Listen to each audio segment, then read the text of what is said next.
ಇಲ್ಲಿರುವ ಬಾಹುಬಲಿ ಮೂರ್ತಿ ಬೆತ್ತಲಾಗಿರುವುದು ಏಕೆ?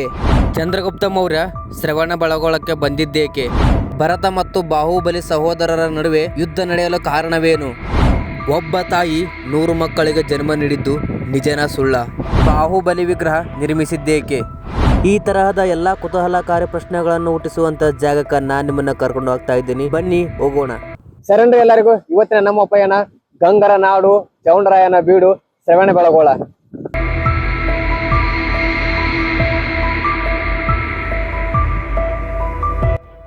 ಸಾವಿರಾರು ವರ್ಷಗಳ ಹಿಂದೆ ಋಷಭದೇವ ಎಂಬ ರಾಜನ ಆಸ್ಥಾನದಲ್ಲಿ ನೀಲಾಂಜಲಿ ಎಂಬ ಸುಂದರ ನೃತ್ಯಗಾರ್ತಿ ಅದ್ಭುತವಾದ ನೃತ್ಯ ಪ್ರದರ್ಶನ ಮಾಡಿ ನಿಂತ ಜಾಗದಲ್ಲೇ ಕುಸಿದು ಬಿದ್ದು ಸಾವನ್ನಪ್ಪುತ್ತಾಳೆ. ಇಷ್ಟೊತ್ತು ತನ್ನ ಮುಂದೆ ಅದ್ಭುತವಾಗಿ ನೃತ್ಯ ಮಾಡಿದ ಚೆಲುವೆ ಇದ್ದಕ್ಕಿದ್ದ ಹಾಗೆ ಕುಸಿದು ಬಿದ್ದು ಪ್ರಾಣ ಬಿಟ್ಟದ್ದನ್ನು ನೋಡಿ ವೈರಾಗ್ಯಗೊಂಡ ಋಷಭದೇವ ತನ್ನ ರಾಜ್ಯದ ಸುಖ ಜೀವನವನ್ನು ತೊರೆದು ಸಾಮ್ರಾಜ್ಯವನ್ನು ತನ್ನ ಮಕ್ಕಳಿಗೆ ನೀಡಲು ನಿರ್ಧರಿಸಿ ತಾನು ಸನ್ಯಾಸತ್ವವನ್ನು ಸ್ವೀಕಾರ ಮಾಡ್ತಾನೆ. ಅವನೇ ಜೈನ ಧರ್ಮದ ಮೊದಲ ತೀರ್ಥಂಕರ ಋಷಭನಾಥ. ಋಷಭದೇವನಿಗೆ ಸುನಂದ ಮತ್ತು ಸುಮಂಗಲ ಎಂಬ ಇಬ್ಬರು ಹೆಂಡತಿಯರಿರ್ತಾರೆ. ಸುಮಂಗಲಾಳಿಗೆ ಇದ್ದ 100 ಜನ ಮಕ್ಕಳಲ್ಲಿ ಭರತ ಹಿರಿಯ ಮಗ. ಸುನಂದಾಳ ಮಗನೇ ಬಾಹುಬಲಿ, ಎಲ್ಲರಿಗಿಂತ ಹಿರಿಯವನೇ ಭರತ. ಭರತ ಮಹಾನ್ ಯೋಧನಾಗಿದ್ದ, ರಾಜಕೀಯ ಚಾಣಕ್ಯನಾಗಿದ್ದ. ಬಾಹುಬಲಿಯನು ಯಾರಿಗೂ ಕಡಿಮೆ ಇರಲಿಲ್ಲ. ಬಲಶಾಲಿ ಮತ್ತು ಎತ್ತರವಾದ ದೃಢವಾದ ದೇಹವನ್ನು ಹೊಂದಿದ್ದ. ಋಷಭದೇವ ದೀಕ್ಷೆಯನ್ನು ಪಡೆದು ರಾಜ್ಯವನ್ನು ತ್ಯಜಿಸಿ ಹೋಗಬೇಕಾದರೆ ಅವನ ಇಬ್ಬರು ಹೆಣ್ಣು ಮಕ್ಕಳಾದ ಸುಂದರಿ ಮತ್ತು ಬ್ರಾಹ್ಮಿ ಇಬ್ಬರು ಸೇರಿ ಸನ್ಯಾಸತ್ವವನ್ನು ಸ್ವೀಕಾರ ಮಾಡಿ ತನ್ನ ತಂದೆಯೊಂದಿಗೆ ನಡೆದರು. ರತ್ನಾಕರ ವರ್ಣಿ ರಚಿಸಿರುವ ಭರತೇಶ ವೈಭವ ಎಂಬ ಗ್ರಂಥದಲ್ಲಿ ಬರೆದಿರುವ ಹಾಗೆ ಋಷಭನಾಥ ತನ್ನ ಸಾಮ್ರಾಜ್ಯದ ಸಿಂಹಾಸನದ ಅಧಿಕಾರವನ್ನು ತನ್ನ ಹಿರಿಯ ಮಗನಾದ ಭರತನಿಗೆ ನೀಡಿ ತಾನು ಸನ್ಯಾಸತ್ವವನ್ನು ಸ್ವೀಕಾರ ಮಾಡ್ತಾನೆ. ಭರತನ ಸಾಮ್ರಾಜ್ಯದಲ್ಲಿ ಪ್ರಕಾಶಮಾನವಾದ ರತ್ನ ಚಕ್ರವೊಂದು ಉದ್ಭವವಾಗುತ್ತದೆ. ಆ ಚಕ್ರದ ವಿಶೇಷತೆ ಏನೆಂದರೆ ಭರತ ಯಾವ ರಾಜನನ್ನು ಸೋಲಿಸಬೇಕು ಅಂದ್ಕೊಳ್ತಾನೋ ಆ ರಾಜನನ್ನು ಸಲೀಸಾಗಿ ಆ ಚಕ್ರ ಸೋಲಿಸಿ ಬರುತ್ತಿತ್ತು. ದಿಗ್ವಿಜಯಶಾಲಿಯಾದ ಭರತ ಆ ಚಕ್ರದಿಂದ ದಂಡಯಾತ್ರೆಗಳನ್ನು ಕೈಗೊಳ್ಳುತ್ತಾನೆ. ಎಲ್ಲ ರಾಜರು ಭರತನಿಗೆ ಶರಣಾಗಿ ಕಪ್ಪ ಕಾಣಿಕೆ ನೀಡಲು ಪ್ರಾರಂಭ ಮಾಡ್ತಾರೆ. ಭರತ ಚಕ್ರವರ್ತಿ ಎಲ್ಲ ಸಾಮ್ರಾಜ್ಯವನ್ನು ಗೆದ್ದು ಮರಳಿ ತನ್ನ ಸಾಮ್ರಾಜ್ಯಕ್ಕೆ ಹಿಂದಿರುಗುವಾಗ ತನ್ನ ಚಕ್ರ ಅರಮನೆಯ ಒಳಗಡೆ ಹೋಗದೆ ಬಾಗಿಲಲ್ಲೇ ನಿಂತು ಬಿಡುತ್ತೆ. ಅದನ್ನ ಗಮನಿಸಿದ ಮಂತ್ರಿಗಳು, ಗುರುಗಳು ರಾಜನಿಗೆ ಈ ರೀತಿಯಾಗಿ ಹೇಳುತ್ತಾರೆ: ರಾಜ, ನೀನು ಚಕ್ರವರ್ತಿಯಾಗಿಲ್ಲ. ನೀನು ಒಳಗಿನ ರಾಜರನ್ನು ಸೋಲಿಸಿದ್ದೀಯಾ, ಆದರೆ ನಿನ್ನ ತಮ್ಮಂದಿರನ್ನು ಸೋಲಿಸಿಲ್ಲ. ಅವರನ್ನು ಸೋಲಿಸುವವರೆಗೂ ನೀನು ಚಕ್ರವರ್ತಿಯಾಗಲು ಸಾಧ್ಯವಿಲ್ಲ. ರತ್ನ ಚಕ್ರವು ಕೂಡ ಸಾಮ್ರಾಜ್ಯದ ಒಳಗೆ ಹೋಗುವುದಿಲ್ಲ ಎಂದು ಹೇಳುತ್ತಾರೆ.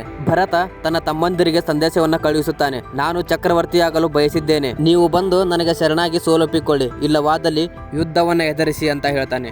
ವಿಷಯ ತಿಳಿದ ಎಲ್ಲ ಸಹೋದರರು ಭರತನಿಗೆ ಶರಣಾಗ್ತಾರೆ. ಆದರೆ ಬಾಹುಬಲಿ ಮಾತ್ರ ಭರತನಿಗೆ ಶರಣಾಗುವುದಿಲ್ಲ. ಯುದ್ಧ ನಡೆಯಲಿ ಎಂದು ಹೇಳುತ್ತಾನೆ.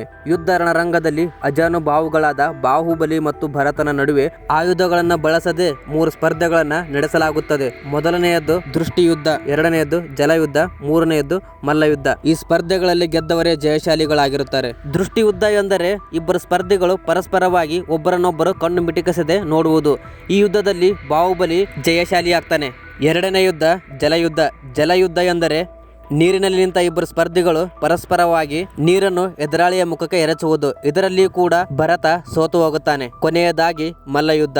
ಮಲ್ಲಯುದ್ಧ ಎಂದರೆ ಕುಸ್ತಿ. ಮಲ್ಲಯುದ್ಧದಲ್ಲಿ ಪರಸ್ಪರ ಒಡೆದಾಡುತ್ತಿದ್ದ ಭರತ ಮತ್ತು ಬಾಹುಬಲಿಗಳು ಮದ ತುಂಬಿದ ಮದಗಜಗಳಂತೆ ಕಾಣುತ್ತಿದ್ದರು. ಕೊನೆಗೆ ಬಾಹುಬಲಿಯ ಮನದಲ್ಲಿ ಸಾಮ್ರಾಜ್ಯದ ಅಧಿಕಾರದ ಸಲುವಾಗಿ ತಂದೆಯ ಸಮಾನನಾದ ಅಣ್ಣನೊಂದಿಗೆ ಹೋರಾಡುವುದೇ ಎಂದು ಮನಸ್ಸಲ್ಲಿ ಬೇಸತ್ತು ಯುದ್ಧವನ್ನು ನಿಲ್ಲಿಸುವ ಪ್ರಯತ್ನ ಮಾಡ್ತಿರ್ಬೇಕಾದ್ರೆ ಭರತ ತನ್ನ ಚಕ್ರವನ್ನು ಬಾಹುಬಲಿಯ ಮೇಲೆ ಪ್ರಯೋಗ ಮಾಡಿಬಿಡ್ತಾನೆ. ಆದರೆ ಆ ಚಕ್ರವು ಕೂಡ ಬಾಹುಬಲಿಗೆ ಶರಣಾಗಿ ಬಿಡುತ್ತೆ.